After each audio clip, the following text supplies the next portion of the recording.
Thank you. Now that we've got the recording in progress, we'll go ahead and ask if there is any discussion. All those in favor? Aye. Aye. Opposed? Abstention? Motion passes. Item number 3 is vote on the approval of the meeting minutes from the August 11th. Any discussion or changes from that? This is Sarah. I have a couple comments. Sure. We had an almost hour-long discussion on the Water Trails Build Grant, and there's like 2 sentences in the minutes from some pretty high-level policy conversations, including the request I made of having all of our state and federal partners be at our next executive committee meeting. And I don't see all of them on the participant list. So I guess I'm a little frustrated with the lack of detail from the last meeting minutes. You want to address that? I'm sorry, sir. I was not at the last exec meeting. I didn't know that there was some discussion done. I didn't know what things were discussed. But Todd, if you want to address some of her concerns, that'd be great. I mean, we can certainly add to the minutes. We did make the request to have various partners, federal, state. We have Central Water Trails, the county, representatives of the design team are on the call. I don't know if Paul had a late conflict, Paul LaFleur from Federal Highway. We can certainly ask him to be there for policy as well. And who from the state was invited? Other than Andy, because Andy's our rep. We asked Craig Markley to attend. I don't know if he had a conflict. I know there was a couple conferences he was at earlier in the week. I'm not sure if that's still going on or not. Interesting. It's just disappointing that they haven't made this a priority since we have come down to the wire in trying to get all of this done. They have been involved very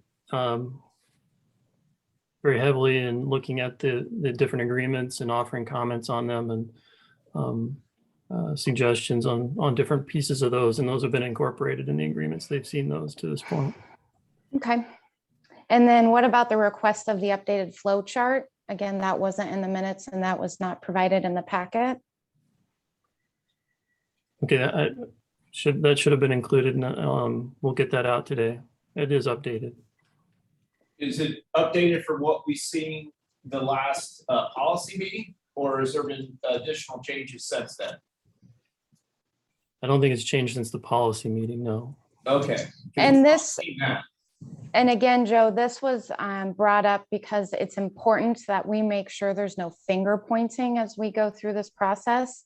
And with all of these contracts being so intertwined and complicated, I brought forward that it was important we could clearly see where lines of authority and approval processes align. So it's very clear on essentially where the buck stops and who needs to be making either approvals or who they all need to be going to. Because if you just have one agreement and one role, you're not going to understand your path.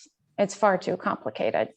So Mayor, I mean, you've seen the flow chart I know you weren't able to attend the last policy, but we did have a pretty detailed flow chart that I think would solve any of the problems or the finger pointing. Is there something else on there that you're thinking we need other than that flow chart that we got for the policy meeting? And it looked like the exact same one Todd pulled up during our last executive committee meeting, which he shared was out of date. No, we modified it before. Okay. Well, it would be great to have it with all these contracts. Yeah, we'll send it out to you. Yes, Todd, you can probably send that out while we're still in this meeting. I mean, Yeah. Gunner and Zach sitting here. Gunner has a computer. I mean, he can probably send it out to the exec by the time we get to Water Trails update. And then we'll have that, we can have that discussion if you'd like.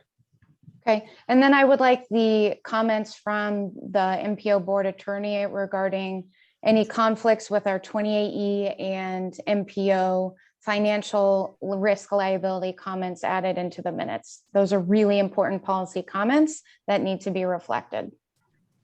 Yeah, I agree. And I know, like I said, that we had a policy discussion with the full policy board the last time, and I had a conflict of interest that I did sign because no one objected to me signing that. And that should be reflected in the, I know it wouldn't be reflected in the executive committee, but that should reflect in the policy committee that I did sign it. There was no objections from any policy board members. Yep, and I wasn't even talking about that. Oh, okay, okay. Anything else? All great discussions. This is a voting item, so I would, with those changes, you want to make a motion? I will motion approval with those edits to the minutes to be brought forward to the policy committee meeting this month. Second. Seconded by McCoy. All those in favor? Aye. Opposed? Joe, yeah, no, yeah, Yes. all this, Steve Gare, would you show me abstaining since I wasn't at the meeting? Okay. Mayor Gears abstaining. I mean, I wasn't at the meeting, but I feel comfortable enough voting on it. I think that we've had plenty of discussion, and I think I've had private conversations with Todd and with Sarah, and so I'm going to go ahead and vote yes. Okay, Item number 4 is consent and vote on contract and expenses. Todd? Yeah, just one for you today, legal services for Scott for the Water Trails program and also the Economic Development District work, a little over $11,600. Would recommend approval. Be happy to answer any questions. Any questions for Todd? I move it. It's moved by. Second by Reba. Any other discussion? All those in favor? Aye. Opposed? Abstention? Motion passes. Item number 5 is report vote on the Water Trails Build Grant sub agreements. I think Todd and Scott, you might have to chime in here a few times, but why don't you kick it off, Todd, and we can go through some of the stuff and Sure. answer some questions, concerns that any of us have. Yeah, thank you. Sent out the latest versions, and all have been signed off for except sub-agreement 3, which there was just one detail that the city and Central Iowa Water Trails were looking to resolve yet, hopefully today, if not by tomorrow. But they were talking through that process. But sub-agreement 2 is really deals with the construction of the Build Grant project between the MPO, Polk County, Central Iowa Water Trails, establishes the MPO as the responsible in charge. Polk County will oversee the construction administration of the project on a kind of the day-to-day basis and report back to the MPO. Any changes or decisions that need to be made on the project, they would bring that to the MPO, and we would make that, and then it would go back down to the contractor. Central Iowa Water Trails will have the liability insurance, name the MPO's other insured. Central Iowa Water Trails will deposit funds into an account controlled by the MPO to cash flow the project, which is outlined in sub-agreement 4. There's a couple, go ahead to the next slide. There's a couple exhibits for this. Exhibit A is the 4 sites that we're working on in the project: Scott Avenue, Prospect Park, Birdland, and Harriet Street. Just to note where those are and the project limits on those maps. Exhibit B is kind of what the services and who's responsible for what. Central Iowa Water Trails is responsible for raising and securing all the funds in excess of the $25 million build grant. The MPO is responsible for reviewing and taking the appropriate actions and modification approval of all pay items and change orders, as I mentioned a little bit ago. Central Iowa Water Trails is related to funding long-term maintenance following construction with an agreement with the city. Essentially, Central Iowa Water Trails will be doing the water side. The city of Des Moines will be working on the land side. The piece they're working out is some licensing issues with some of the equipment that's being installed. And sub-agreement 3 details that more specifically. And as I mentioned, Polk County is going to do construction administration. They will have a contract with Snyder and Associates to help do that part. Polk County responsible for the final construction audit. And then we'll forward that information back to the DOT and Federal Highway. Next one. Exhibit C details the payment process. Polk County will create the pay estimates for construction work completed. The MPO reviews those and then approves those pay estimates. We will pay the contract with funds provided by Central Ohio Water Trails. And then the MPO, once the contractor has received payment and cashed that check, will be responsible for preparing the reimbursement request to the DOT. And Gunner's just emailed that build grant flow chart to you. Sub-agreement 3 is the City of Des Moines, MPO, Central Ohio Water Trails, and Polk County Conservation. This gets into the maintenance and access during construction for the project. As mentioned, key provision letting us get onto city-owned property during the construction. Outlines the schedule for the city's $6 million contribution to the project. Establishing the city's ownership of the landside project improvements, responsibility for funding the design of the project. Central Ohio Water Trails is doing that with the subconsultants ISG and Merrick. Outlines that the construction-related responsibilities fall with the MPO. Central Ohio Water Trails is responsible for overseeing operation and maintenance following construction, and then they have the agreement with the city on the land side maintenance. And sets Polk County Conservation as the backstop in case Central Ohio Water Trail can't fulfill the maintenance or funding obligations for the in-water features. And the City of Des Moines is the backstop for the land side improvements. And that is for the 20 years, right, Todd? Yes, sir. Responsible for the federal grant. That just Correct. needs to be clarified in there, because I know that those are big questions. Yes, correct. Thank you. Next slide. And then finally, sub-agreement 4 between the MPO and Central Ohio Water Trails. This is for the funding aspect and how we will provide the matching funds for the build grant to pay the contractor, as well as the other local funds that will be needed. The project account will be set up and reserved for the sole purpose of financing the construction of the project.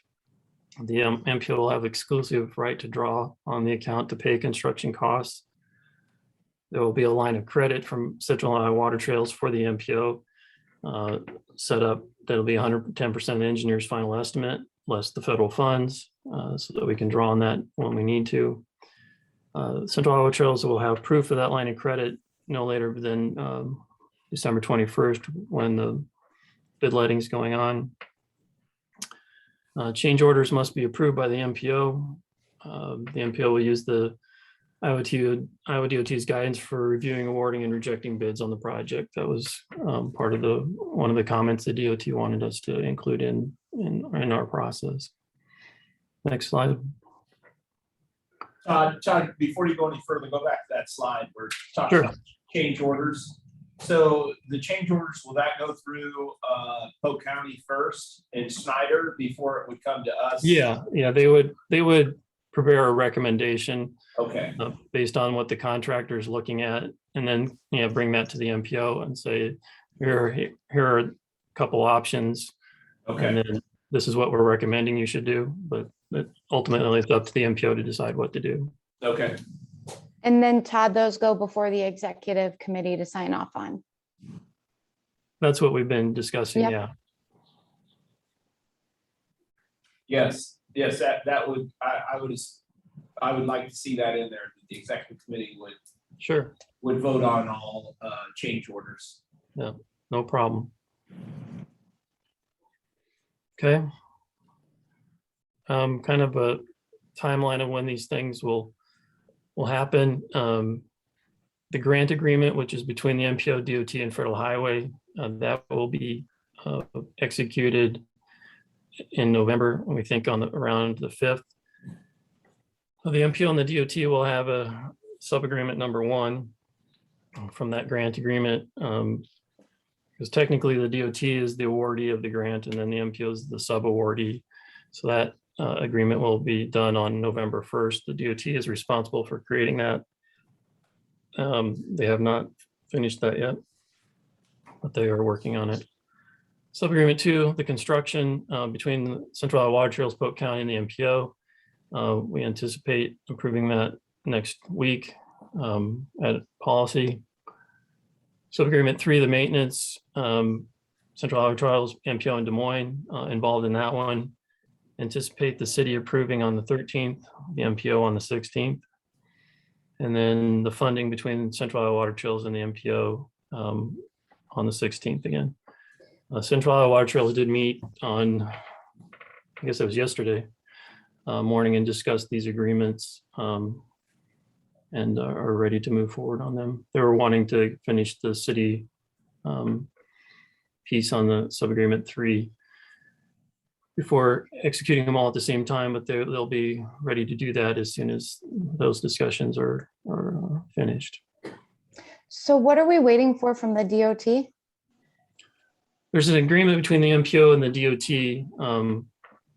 It's basically a pass-down grant or agreement from federal highways, because technically the federal highway gives the money to the DOT. The DOT will give the money to the MPO. So the DOT wanted an agreement between the MPO and the DOT, just outlining that. And they haven't developed that agreement yet. And isn't that the one with the financial requirements and the 20 years? It has, it technically doesn't have the 20-year agreement in it, but they may put it back in it. Some of their other agreements do. That's why they were referencing it. And what is their timeline for getting that to us? I think once we approve these, they will get that to us before next month. So we'll have October to review it. So We've seen a very rough template of it, but it doesn't have any real information in it. So it wasn't worth sharing at this point. But we don't essentially have the full agreement with our regulating authority and their expectations of this project available right now. Correct. They have not given that to us. Even though they know we've had this award for almost 2 years. Correct. Hmm.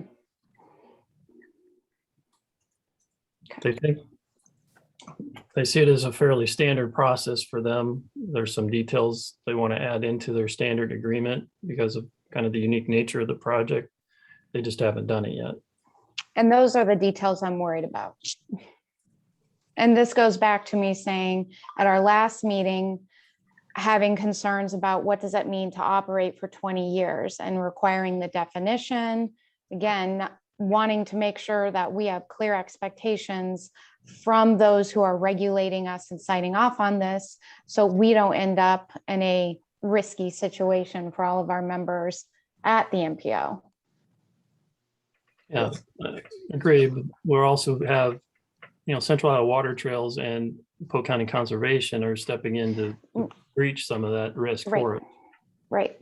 So Scott being on here then, can you say beyond a doubt that we don't have any current financial risk as an MPO member for any element of this project, should the DOT and Federal Highway not agree or sign off on elements of it? Mayor, there's always risk. I can't ever say that there is no risk. What I can say is that my understanding is that I've been on some of the calls with the Federal Highway and the DOT, and that while they have refused to provide their agreement until after these agreements were done, but they've been, they have reviewed these agreements throughout the process. They've been part of the process throughout, and they understand. My understanding is that they understand the agreements that we have with Polk County Conservation, Central Iowa Water Trails on the maintenance piece, which I think is the linchpin to ensure that we don't have a problem on the build grant side. We haven't seen the agreement yet, but as Todd indicated, according to them, it's a fairly standard process. Andy Lunan, any insight why we don't have this standard language from our largest regulator and partner on this project? You know, I have not been involved along this way. So I don't know, but obviously I can check into it. After you had, requested some folks be there at this meeting, I kind of assumed for myself that, I might get included with that and could kind of, help to understand some of that from my end, but I'm kind of at a loss here. So I don't know how much I can add, but I can definitely try to find out where we're at with it. Todd, what is their reasoning behind not giving us the agreement until after we sign all of our agreements? Do you have any insight to that? I guess their only reasoning is they wanted to understand what was in our agreements before they did anything with their agreement. Okay. Well, they've seen all these drafts, have they not? Yes. But we haven't signed off on any of these drafts, so they've only seen drafts, Mayor. And so I can understand where they're not going to put anything in writing until we sign off on all of our agreements saying this is what we're going to do. And the portion with the city, it's not necessarily the maintenance, it's indemnifying us for any of the in-water features that is the last sticking point through the city. And we got that worked out yesterday with our meeting. I know Scott Sanders was on there and he was going to go back to our legal Central Iowa Water Trails, or ICON, had their attorney on there with different language. So I think we do have that worked out through the city. But I understand where Federal Highway probably isn't going to give us anything. The only thing they've seen is drafts that we've had. We haven't signed anything. And so, until they see what we're going to do, they're not going to be able to sign off on anything. So I do understand the rationale of why we're in the position that we're in with that. And I'm glad you brought up the indemnification language. I wanted to know where that was at, because that's very concerning language. What's concerning? The indemnification language that was listed for the city of Des Moines, not holding them liable. Again, this could have been in the meeting minutes. I had Scott speak to it at the last meeting. We're working on that, and I think we have some language that we mutually agree upon that we went through yesterday. But we're just not going to be responsible for any of the in-water features. We're going to be responsible for what we build and what we maintain is the out of the water features. And so we are asking for the language to be changed. So we are out of that portion of it, which I think everyone agrees why. We're not designing it, we're not building it, and we're not maintaining it. We shouldn't be liable for it. When you say we, Joe, sorry, do you mean Des City. Moines? The Right. Des Moines is what we're talking about. Right. That's the last piece, I believe. It's not maintenance. Yes, it's very good language for Des Moines. Unfortunately, I have concerns for it for the parties at the MPO and our liability as it relates to that. And again, yes, I understand there are sub-agreements for Polk County Conservation and Central Iowa Water Trails, but our name at the MPO is on this federal grant. They do not care at the federal level who's underneath in any way whatsoever. Well, we've said Polk County is going to is where the buck stops at Polk County Conservation for any of the in-water, and for any of the out-water is the city of Des Moines. So the MPO is not liable for those things. Ultimately, the city of Des Moines and Polk County Conservation, the way that I understand it, is liable. And Scott, you can correct me if I'm wrong. That's where the buck is going to stop. It's not at the MPO, and it's not at our members. And I don't know why we keep going down the same path with this. It's clearly written in there that it's not.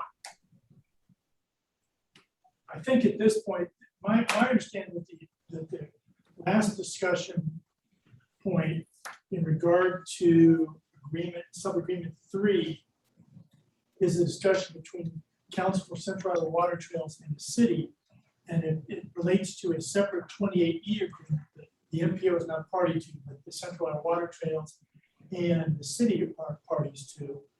And it more relates to indemnity from, I believe it's some sub-consultants.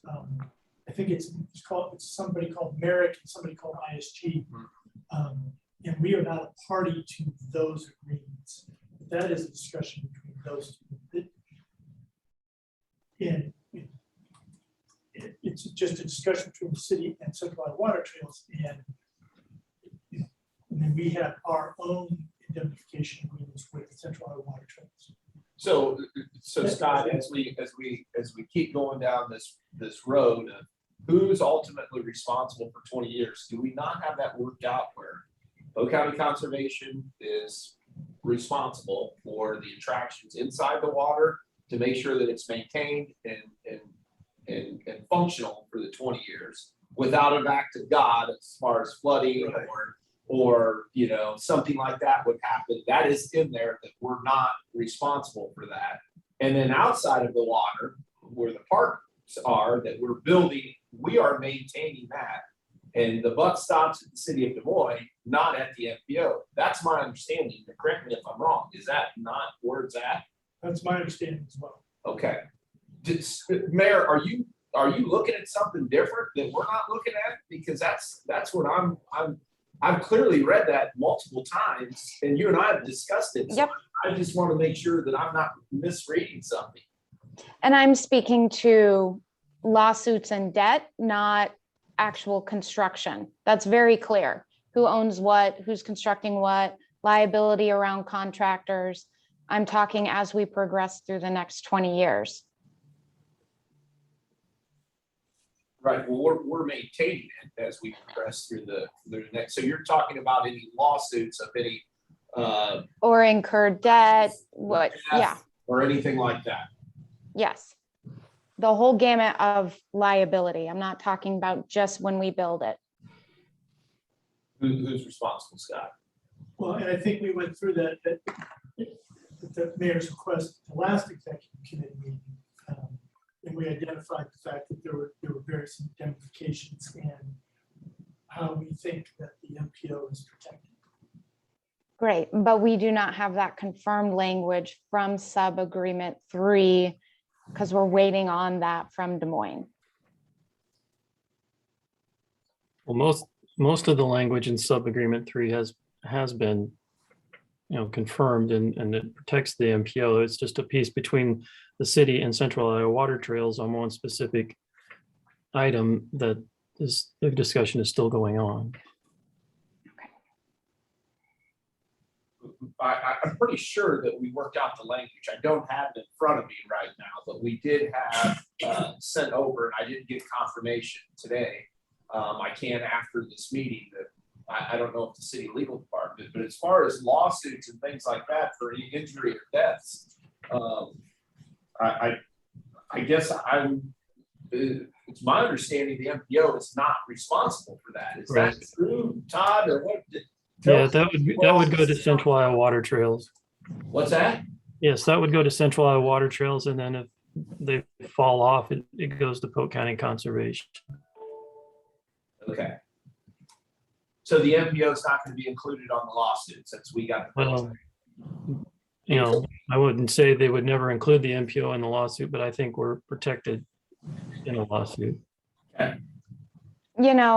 I appreciate the comments on this, but this is why I always ask our attorney to speak to it because none of us are attorneys. Well, Mayor Gare and Dwight, you are, but this is why we have a board attorney. I would prefer to have him make the final statement on this. Okay. Certainly, and if you look at attachment 4 to sub-agreement 3, that is the indemnification agreement, warranty indemnification with the contractor. And there's plenty of protection, we believe, in regards to the contractor. And that, as Todd indicated, it is Central Iowa Water Trails has to protect the MPO in the event of a breach by Central Iowa Water Trails. And ultimately, there is indemnification of of the MPO. There's always a possibility that the MPO would be party to the suit. That standard practice would be that if there is a lawsuit, you sue everybody who has any piece of the project. But we believe that the MPO is as protected as it can be in this process. And you would be able to bring this sub-agreement forward to protect us at that time, should that happen. We would make demands pursuant to the agreements, yes. Great, thank you. Excellent. Great discussion. Any other comments or questions? If I might just interject just very quickly. Yeah, please do.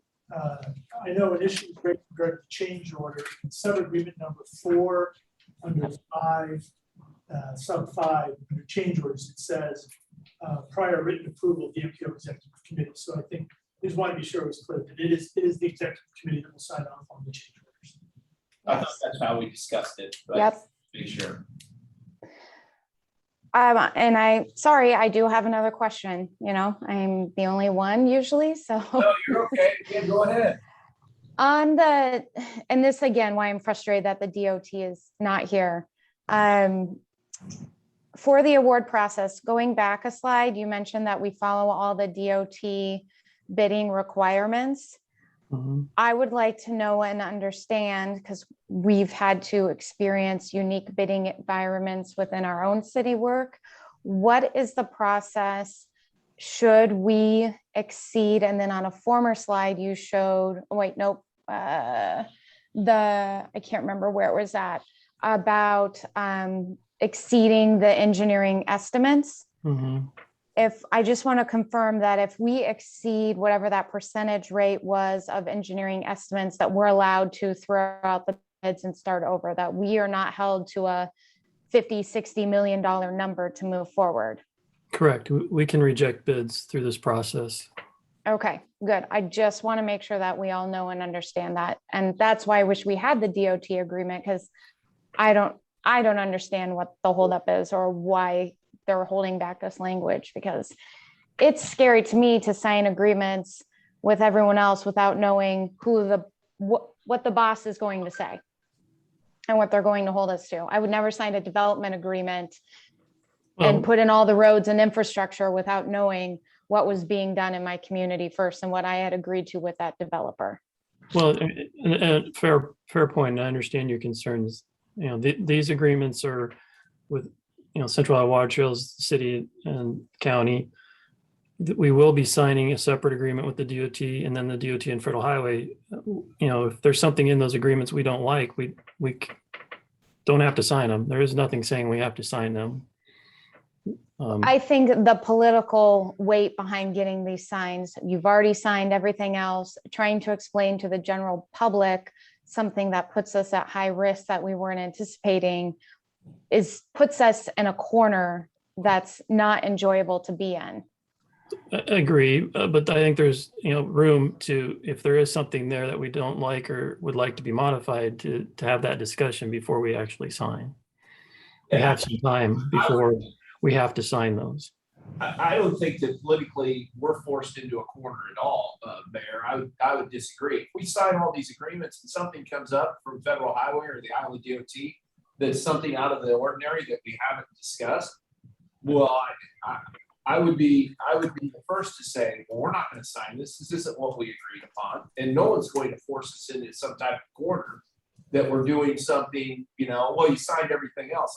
I would respectfully disagree with that. If it's not what we've talked about and how the path that we've gone down, and something drastically changes in there from the feds or from the state, well, we're not under any obligation to sign anything.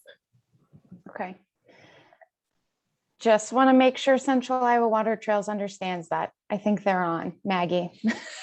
I think that we're all very clear on the path that we're all on, and I've been on the executive committee for probably over a year now and have had many of these discussions. they're in understanding that, you know, we know what path we're going down. If something switches and they try to do a bait and switch on us, that's not gonna fly, okay? That's not what they're trying to do, and I would, that's not gonna work. And we're not under any political heat to get it done. Okay. Just got one question. If the agreement comes back from them as non-favorable, like we're just talking about, and it's basically like a deal killer, are we still committed to move forward, or can the plug be pulled and No, lose the grant? But I mean, yeah, we would lose the grant potentially. And so you'd have to figure out funding it if you wanted the project to move forward. Without the 25 million from the build grant, it would take some more work to find that funding. But no, we aren't, it's not a deal killer. It would delay things. I mean, isn't both of your communities haven't signed any of the 2080 agreements, Ankeny or Pleasant Hill? we have, Correct. Okay. Well, I mean, if you're not in agreement, you just want to create these scenarios that it's so bad, then vote no. Let's just move on. Because at this point in time, we've answered every question that we can possibly answer, and we can move on, and we can say we can pull the deal and lose the 25 million if something goes awry, or you can just vote no, and all the other communities can vote yes, and we can move on. actually, Joe, all I was asking was if it comes back unfavorable from the DOT to us, what happens to the rest of the procedure? And Todd answered that. I'm fine with that. Yeah, no, and I think we've all had that discussion. We can pull the plug at any time. We'll lose the 25 million, but they know what agreements are in place. They're just waiting to see if we sign the agreements that are in place, that we don't pull a bait and switch on them. Joe, I will Yes. never apologize for doing what I am fiduciarily responsible to do, and that is to ask questions about the things that my name is on. I have done this on multiple projects everywhere I'm involved. This is nothing special about this project, why I'm asking questions. This is because it's complicated, and many others on policy and exec have said, please ask questions. This is helping us be better in this process. Well, and listen, I appreciate all the questions, and I truly do. We've had this discussion privately and publicly, and I do appreciate all the questions. But I think all the questions have been answered. We keep going down the same road over and over. And I mean, you can only answer the question one time and one time correctly. The answer's not changing. Well, and what's hard is we don't have two of these final documents, and that's just unfortunate. Well, I mean, We will have them the month of October. yeah, we're gonna have them before we do anything else. I mean, we're gonna have the agreements, and if they're not favorable or they're not the way that we think they're going to be, then we're gonna go back to them and say, no, we talked about this and we need to have this changed. If that doesn't work, then yeah, we can't pull the plug on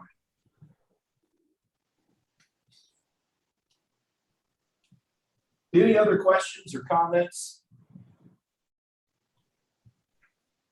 Joe, did you want, I got this, the flow chart, decision responsibility flow chart. You want to- Make sure that we're all still on board with how that's gonna, if there's any changes that we need to make, if everyone's comfortable with how the flow chart works.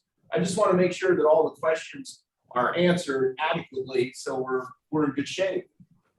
And everyone's feeling somewhat comfortable of how they're going to vote. Either one of you guys are gonna have to pull it up or give me. I think Gunner's trying to do it.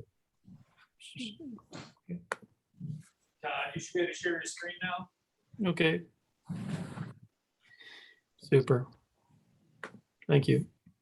Zach's got a nice suit on today, by the way. You guys- Yeah, he's looking pretty sharp, isn't he? He's looking very sharp. It makes me feel like I'm underdressed today. All right, here's the responsibility and roles flow chart. We've added some text to it. So at the top, FHWA is the grantor of the grant. They'll have the build grant agreement that's between Federal Highway, the DOT, and the MPO. They've started drafting that. FHWA is responsible for it. Iowa DOT is what technically called the recipient of the grant, since we're using their bidding process. And Iowa DOT will have a sub-agreement with the MPO where the DOT passes the grant responsibilities on to the MPO as a first-tier sub-recipient. As it says, DOT is responsible for drafting, and that's forthcoming. The MPO is the first-tier sub-recipient, meaning we're the responsible in charge of the project. We broke that into 4 categories.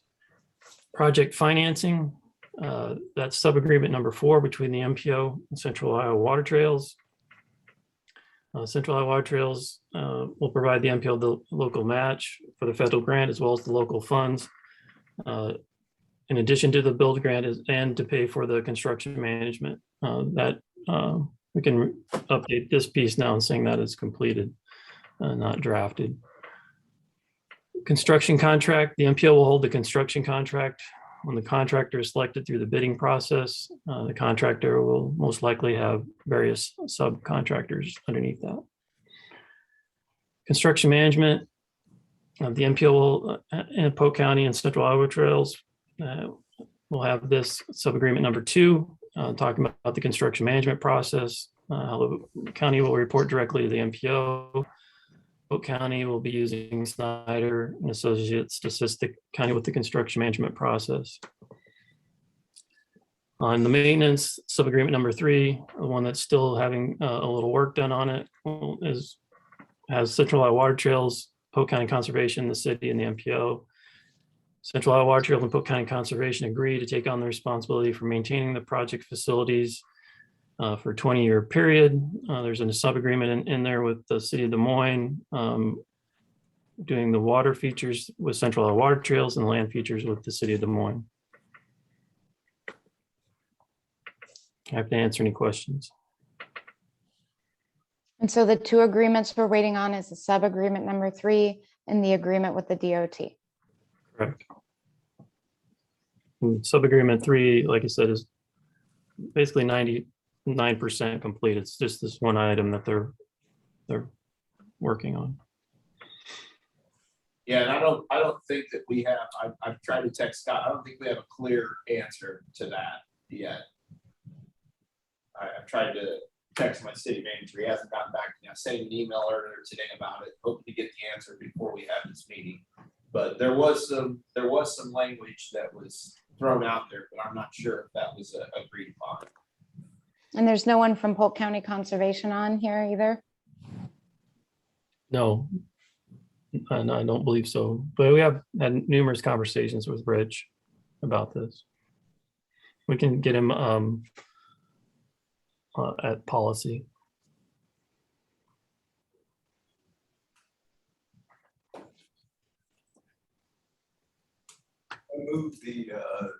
I move the agreements and sub-agreements as presented today. Thank you. Is there a second?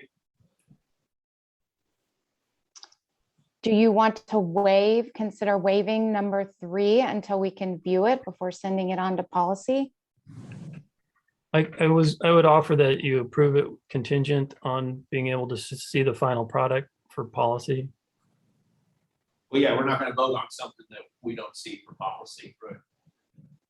I'll 'Cause I second. because the draft agenda for policy includes this listed on number 3 on it. So that's where I was confused. Yeah, I think Supervisor McCoy moved it, and I think there was a second there, but we're gonna have if the agreements aren't done by next Thursday, the sub-agreement 3, then we're not gonna be able to vote on it. It's not done, it's a draft. But my question was about making sure exec sees it first before it goes to policy. Yeah, and as soon as we get the final product, I would send it out to this group. No, it was me. Steve Gear seconded it. All right, all those in favor? Aye. Opposed? I Abstentions? Motion passes with 1 no. If Tracy, you want to put that down, I believe it's only 1. Item number 6, report and vote on fiscal year 2022-2025 transportation improvement program amendment. Saroshi's going to give us an update on that. Yes, thank you. We have a few tip amendments today for your consideration, and as the slide comes up here, the first amendment request is from the City of Des Moines for a project that has received new grant funding. So the project specifically is a bridge replacement project and involves replacing the existing Southwest 9th Street Bridge over the Middle South Creek. The amount that they received as grant is about $1 million through the Federal Aid City Highway Bridge Program funds. The total cost of the project is about $1.8 million. And the city has requested that we add the project to the TIP and program it in fiscal year 2022. So staff supports this amendment request from the City of Des Moines, and we are requesting your amendment request. I'll be happy to take them at this time. Thank you. Tracy, thank you. Any questions or comments?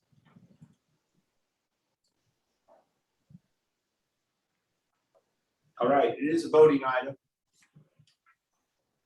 Move it. Moved by McCoy. Is there a second?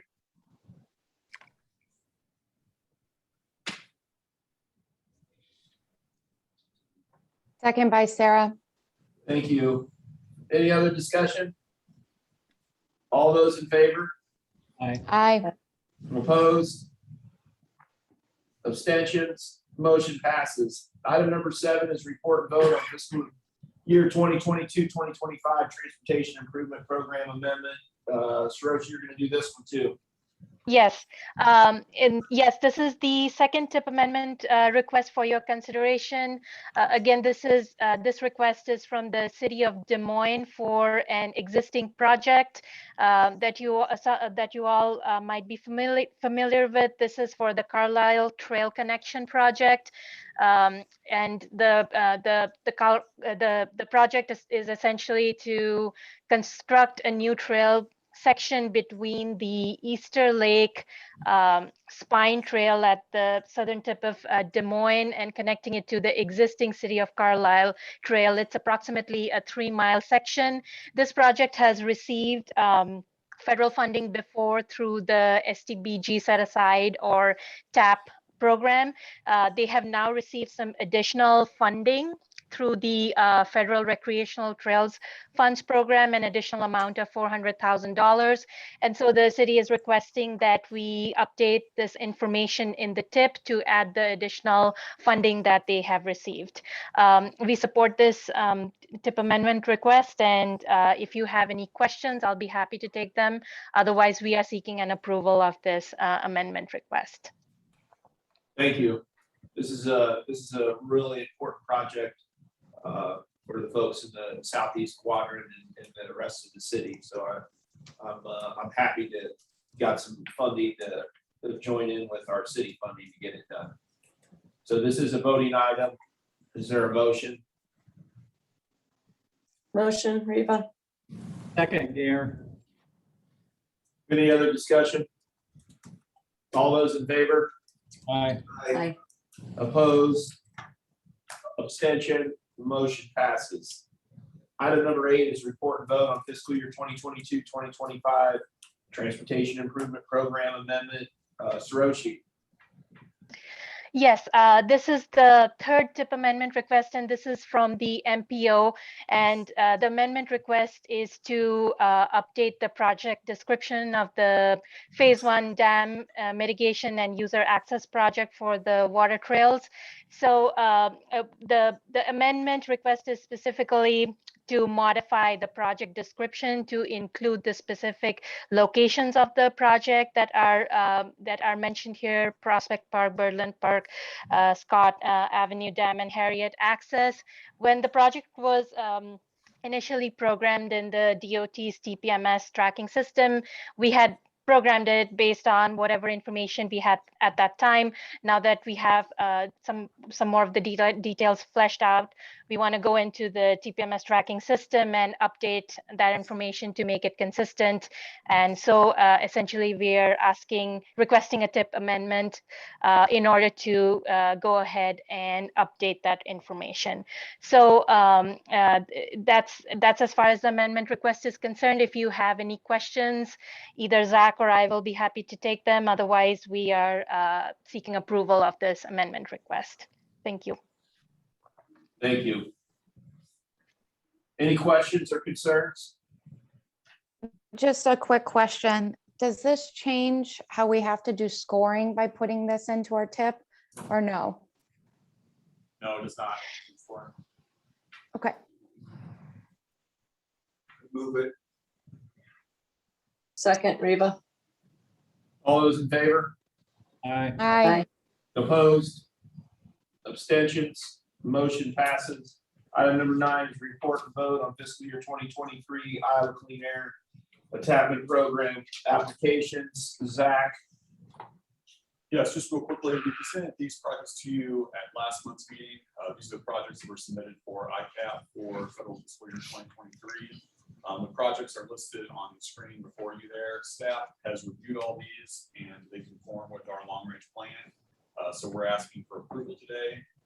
The next steps would be to, once the policy committee approves these projects at next week's meeting, we would submit resolutions to the project sponsors prior to October 1st, so they can include those in their final applications to the DOT. Again, this is a voting item for recommending approval of these ICAP projects. If you have any questions, I'd be happy to take them at this time. Zach, thanks for the explanation. Any questions for Zach or staff? This is our last voting item, so I'd entertain a motion. Gare moves it. Sarah seconds. All right, any other discussion? All those in favor? Aye. Aye. Opposed? Abstention? Motion passes. Item number 10 is report on the MPO SERPTA Planning Service Agreement. Dylan, are you on? Yes, I am. Thank you. We have an agreement with SERPA that we've had for many years. We last went through a major review of this agreement and amendment to it a couple of years ago in 2019. And in the agreement, it calls for an annual review. So we've gone through that review. We don't see anything that needs to be changed at this time, but we did, since it calls for an annual review, we did want to just make note that we have gone through that. We don't recommend any changes, so there's no action requested, but this is something we'll do every year. Great. So if there's any questions, I'm here to answer them. Thank you. Any questions for Dylan? All right, we appreciate you bringing it up and being transparent about it. Item number 11 is a report on the Purple Heart Highway update from Todd. Anything new to report, Todd? Not really, Joe. We talked last month. We're kind of holding off on those studies. Then we have a meeting set up with the DOT on October 18th to continue the conversations, and they found some information in Indiana that might be useful. And then Todd, have they been having other conversations with the ag community offline also, like they've been meeting with us? Hopefully we'll be able to have, maybe Andy can help with that. We can have an update about some of those conversations, because I know that's just as important as everything else, that the details that we're finding out in other states. I know, and Andy may have a little more information, but I know they were trying to schedule those. I don't know that any have taken place quite yet, but they may have since we had policy. That's about all I know too, Todd. I think they're just working towards it from my understanding. Can you follow up, Andy, and see by our policy committee if there's any other updates about something like that that maybe you can give to the full policy committee if they Sure can. met with the ag community? Yep. Okay. I'll find out if they've met with them or, when they think they will. So. Perfect. Any questions for Todd or staff or Andy about this? Yes, this is Stephanie. So what I just heard was the DOT wanted to have one-on-one meetings instead of doing a task force, but nothing has happened yet. None of those have occurred yet. The actual meetings have not occurred yet. You're correct, Stephanie. They decided the task force really wasn't working as well as they'd hoped it would. Just, kind of too many cooks in the kitchen, I guess you could say. So they were working at having some one-on-ones. We've had some short chats about a couple different items on, examples of where the conversion is taking place in other parts of the country. Scott Marler, the DOT director, said they'd found some information from Indiana, how they had done a project similar to what we're looking at. And he was going to bring that information to that October 18th meeting with Joe, and I think Matt may be attending that as well. Okay, Andy, is it possible to get any kind of commitment from the DOT on when those conversations will be taking place? Because let me see, it's July 14th that we were informed that the task force was basically going to be dissolved and that these, the DOT would take the charge and have all these individual discussions. But yet here we are 2 months later, and yet again, nothing is done. I don't want to be having this conversation 6 months from now saying still nothing, no conversations have taken place. So Well, it's that I think they have had conversations. I don't know for sure what groups they've met with, I guess. But like I said, I can find that out and get back with you guys, okay? Okay, it would make me feel a lot better if I knew that, the whole task force, I mean, we formed the task force because the one-on-one conversations weren't working, because everybody wanted to be in the room when everybody else was talking, and that was great. But if the DOT just unilaterally decided that that's not how they wanted to progress, then to me, we're right back to square one, and it is very frustrating to me that nothing is happening.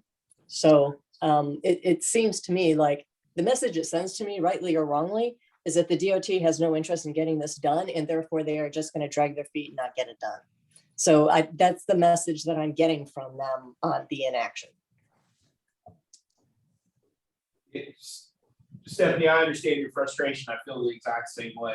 I think that they have had some discussion offline with some of these other groups.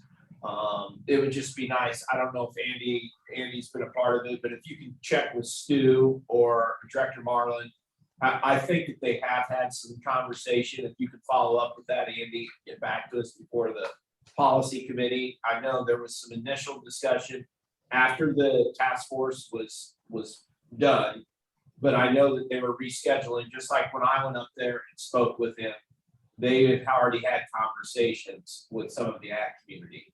And then they were going to reschedule some more after we went to DC. So check that out for us, Andy, and get back to us. I think there has been more movement than probably we both know, Stephanie. Okay, well, in addition to those conversations have happened, it would be nice to have some kind of a brief summary of, did we move at all? Or did we just have a meeting to talk about the same things we talked about before? I agree 100%. So we're going to get some of those answers. We were going to go up there earlier in September, just none of the dates really were able to work. So we had to push our meeting back to October. So I'm hoping they're meeting with others this month. Okay, thank you. You bet. Thanks for the questions. Any other questions? All right, item number 12 is a report on the Economic Development District update from Gunner. Good afternoon. It's my pleasure to be with you today. A year ago in September, executive committee meeting, we asked for your blessing to pursue the question of whether or not there was interest in economic development district in central Iowa. And we got through phase 1 in about 6 months. And I'm here today, 6 months later, to say we're done with phase 2. We had our first board meeting of the new organization yesterday. They approved all the necessary documents, including the new comprehensive economic development strategy. and our submission to the EDA for designation. So as of 2:50 yesterday, we have submitted to the EDA to have the Suffolk County region designated as an economic development district. So we are now in a waiting phase where we will wait to see what the verdict is. They've been trying to land this plane the entire time, providing us guidance. We have every reason to believe that we will get it, but still we need to go through the process. A couple of notes along the way, we did receive the letter of date concurrence from the governor. The Iowa Economic Development Authority was a pleasure to work with. They facilitated that request with the governor's office on our behalf. I also want to give a shout out to the Greater Met Partnership for laying the stage for that. As mentioned, we did have the approved comprehensive economic development strategy after 30-day comment period. Didn't receive a whole lot of comments. We had a couple of minor tweaks is it. And then just to real briefly tell you everything that went into that request, it was overview of the district, letter of request, letter from the governor, resolutions of support, articles of incorporation bylaws, a board, district staff, the SEDS, as well as the designation request in the narrative. So over the next few months, what you can expect is for us to start conversations with potential members about whether or not they're interested in joining. Once we have that designation and those commitments, then we can start getting into the application for the EDA's partnership program, and that sets the stage for us to be fully operational sometime in 2022. I did want to make one other note that work to date is already showing its value. The comprehensive economic development strategy is a box that you need to check on grant applications for the American Rescue Plan grants. So jurisdictions are not having to find some way of meeting that criteria. They just have that box automatically. And we know that folks at Iowa State, for example, found that to be very valuable in the grant they're going after. So just want to make that note. And that's it for me, unless I can answer any questions. Gunnar, thank you. Any questions, comments? Joe, I'd just like to thank Gunnar and Andrew and Scott for all the work they put in getting this to this point and submitting the application. They did a great job in getting us there. Yeah, absolutely. Thank you. All right, item number 13 is report on the transload facility from Zach. Thank you. Just wanted to give you a quick update on where we're at the transload facility since we spoke about it last month. A few things to note: the warehouse walls are 100% complete now. Railworks has begun their installation of railroad track infrastructure. So if you go out on the site now, you can see track actually laid down on the north side of the facility there. Storm sewer and grading work is beginning to come to an end. I think that should be done by the end of the month. They have some ongoing utility work, and then the structural steel roof system has also been completed. So a lot of good progress being made on completing the transload facility. I do have just the rough outline of the schedule moving forward. You can see that the railroad work is scheduled to be completed by the end of October.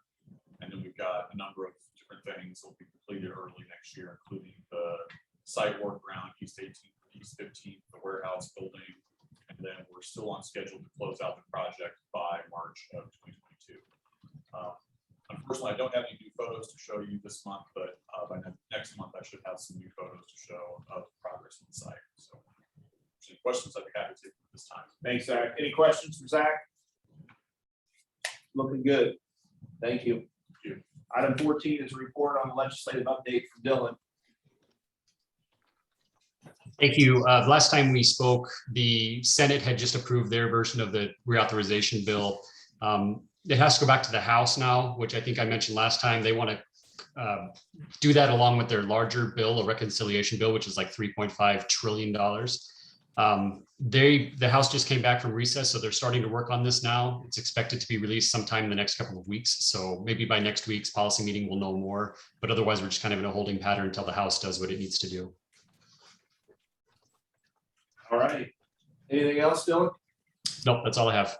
Any questions, comments for Dylan?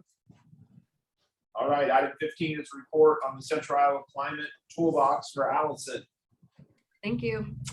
Throughout my tenure at the MPO, I've had the pleasure of working with a lot of the watershed management authorities, as well as working on the Polk County Hazard Mitigation Plan. And a lot of these extreme weather events keep coming up across the metro. We're dealing with them in pretty much every community throughout Central Iowa. And so one of the things that I wanted to do, as a lot of new funding programs are coming out that are taking climate change into consideration, is kind of get ahead of that curve and start putting some of the details, the data, and some of the information in front of your communities as well as your planning staff. You can go ahead and go to the next slide. So in doing so, I look back at some reports that have been prepared for the state of Iowa and central Iowa itself. And one that really kind of keyed me in on how to best serve our MPO communities was the EPA Iowa Climate Adaptation and Resilience Report that came out a few years ago. There were a number of bullet points and key findings, but the most relevant to the MPO's work and to our work with your communities are these four here. One, local governments are at the forefront, and that climate change data isn't really accessible. It's not formatted or distributed very well. And so we need to kind of increase the skill sets and get a lot of this data integrated into comprehensive planning, hazard mitigation, and even transportation planning here at the MPO. You can go to the next slide.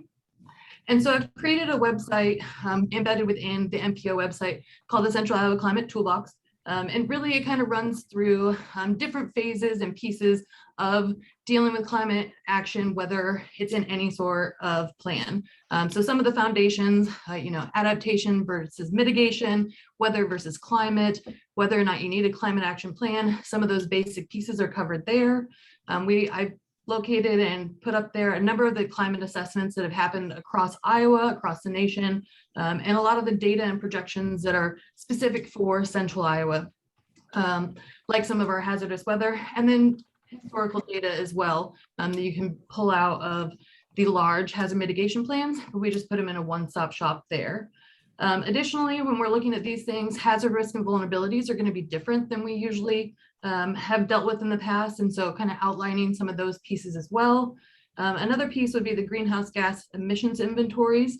Those are becoming more prominent all across planning, whether it's housing, transportation, hazard mitigation. And so walking through what that is, how a city can do that, and then looking at those mitigation adaptation strategies and kind of pointing folks towards some best practices, spotlight cities from around the Midwest and things like that. And then adaptation strategies, which a lot are already going on. We know that we deal with a lot of the flooding issues. And so we've been working on that. We're recovering from the derecho, the droughts and things like that. So we did just want to have just kind of this, you can stay right there. Yep, no, you're fine, Gilner. So I just wanted to make sure that we're getting ahead of this curve. A lot of things that are coming up about funding have climate change in them. And so we wanted to make sure that our member communities had this information at their fingertips, and also me as a resource if you need help or your staff needs help kind of wading through some of these things. A lot of things are going to be newer, and so I'm always here as a resource for them as well. So I just wanted to let you all know that this is up and live. It is a work in progress, so this is an emerging topic, and so things are continually coming online, and I'll be updating the website with these best practices, especially as metro communities start taking their own actions. And then I'll be making announcements anytime a funding source comes out that cities can tap into to utilize some of these things. So with that, I just wanted to let you know that this was out there, and I'd be happy to take any questions you have at this time. Any questions? Thank you. Any questions for Allison? All right, we'll move on to item 16 is a report on the FEMA hazard mitigation grant funding. Allison. Me again. So there's two NOFOs that came out from FEMA recently. One is the typical flood mitigation assistance grant program that many of your communities might be familiar with. It helps with the repetitive loss of buildings and structures, and then helps with the NFIP program. It's a pretty typical grant, comes up annually. This year, the deadline for that application is December 30th, 2021. So we will be going through this. And then the other one is BRIC. So this is a kind of revamp of the pre-disaster mitigation grant program that FEMA traditionally had prior.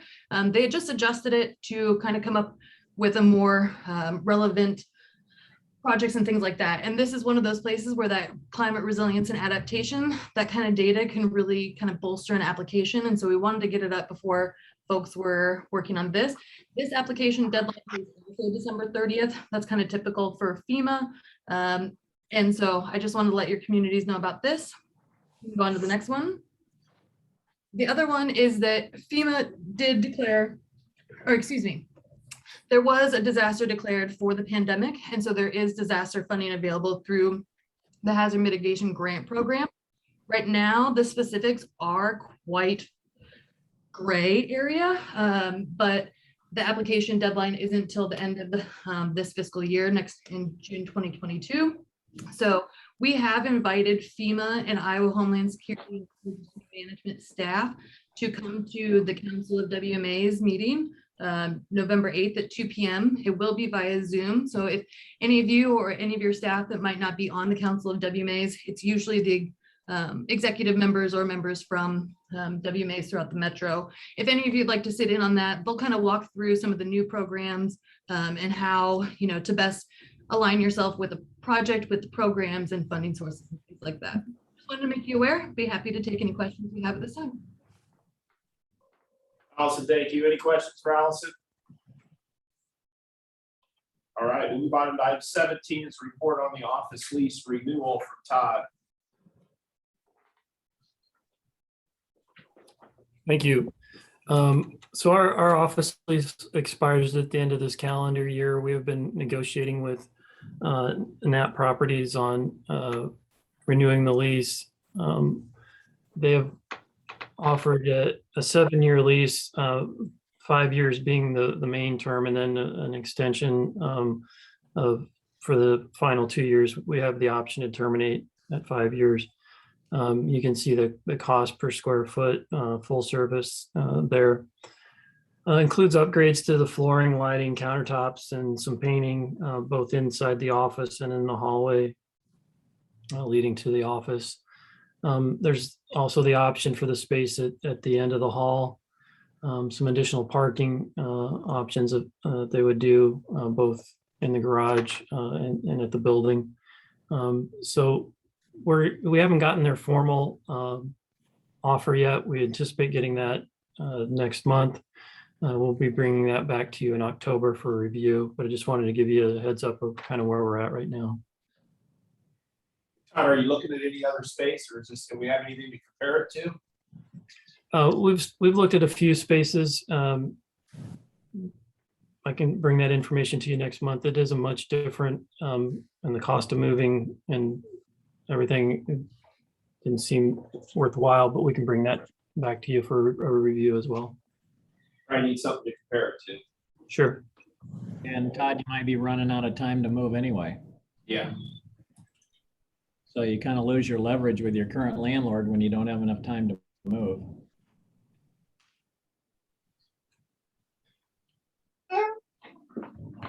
Any other questions or comments? All right, item 18 is a report on upcoming events. Gunner?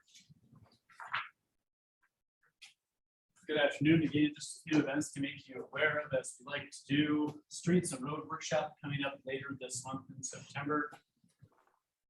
Also, this month is Bike Month. Usually it's in May, but given our times, they're doing it in September this year. We have updated links on here for your review.